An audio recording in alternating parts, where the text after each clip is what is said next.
बिस्मिल्लाहिर्रहमानिर्रहीम। अस्सलामु अलैकुम। दीनी मसाइल में खुश आमदीद कहते हैं।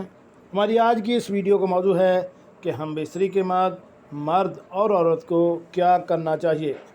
ख़ासकर बच्चों के ख्वाहिशमंद लोग लाजमी ये वीडियो देखें। तो शुरू करते हैं आज की वीडियो। कुर्बत के बाद हमल की ख्वाहिशमंद औरत को कम अज़ कम आधा घंटा तक ऐसे अंदाज में लेटे रहना चाहिए जिससे मादा ममनुआ के खलियों को रहम में पहुंचने में मदद मिलती हो। अगर वो सीधी लेटी हो तो कुर्बत से कबल ही इसे अपने नीचे एक तकिया रख लेना चाहिए और तलीदी खलियों को रहम की तरफ बढ़ने में आसानी रहती है।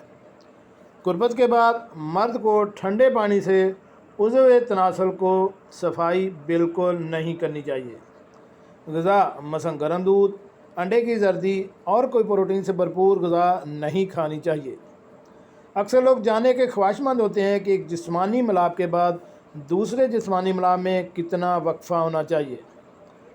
जिस्मानी मिलाप में वक्फ़े के लिए कोई बाकायदा असूल मुकर्रर नहीं है।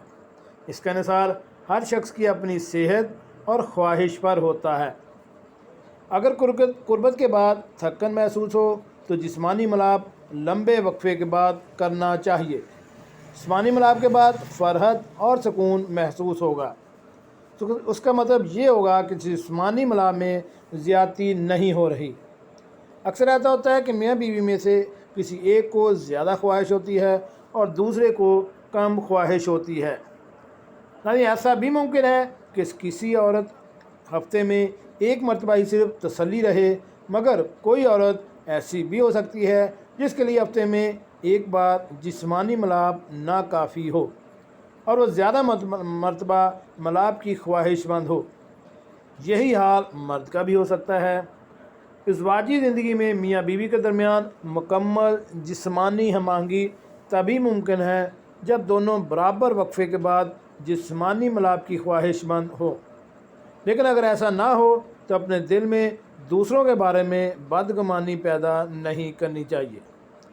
शादी के इब्तदाई दिनों मियाँ भी अमूमन कसरत से कुर्बत करते हैं। बाद लोगों में शादी को चंद साल गुजरने के बावजूद ये सिलसिला जारी रहता है, लेकिन बाद जोड़ों में जिस्मानी मिलाप की रग़बत काफ़ी कम हो जाती है।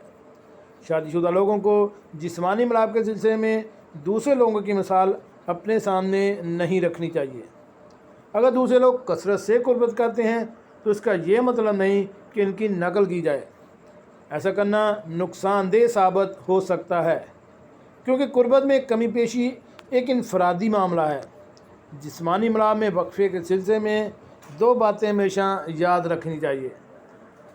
पहली बात तो ये कि कुर्बत इस वक्त करनी चाहिए जब जिस्मानी मिलाप की फितरी ख्वाहिश मौजूद हो, और दूसरी बात ये कि जिस्मानी मिलाप में हमेशा एतदाल से काम लेना चाहिए, क्योंकि जिस्मानी मिलाप की कसरत से इस फेल का लुत्फ़ ज़ाहिर होने लगता है और फ़रीक़ैन उकताने लगते हैं।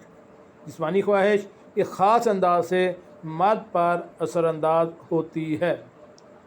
जी नाज़रीन, कैसे लगी आज की हमारी मालूमाती वीडियो। हमारे चैनल दीनी मसाइल को सब्सक्राइब करें और साथ बेल आइकन का बटन भी प्रेस कर दें ताकि ऐसी मालूमाती वीडियो आपको बर वक्त मिलती रह सके।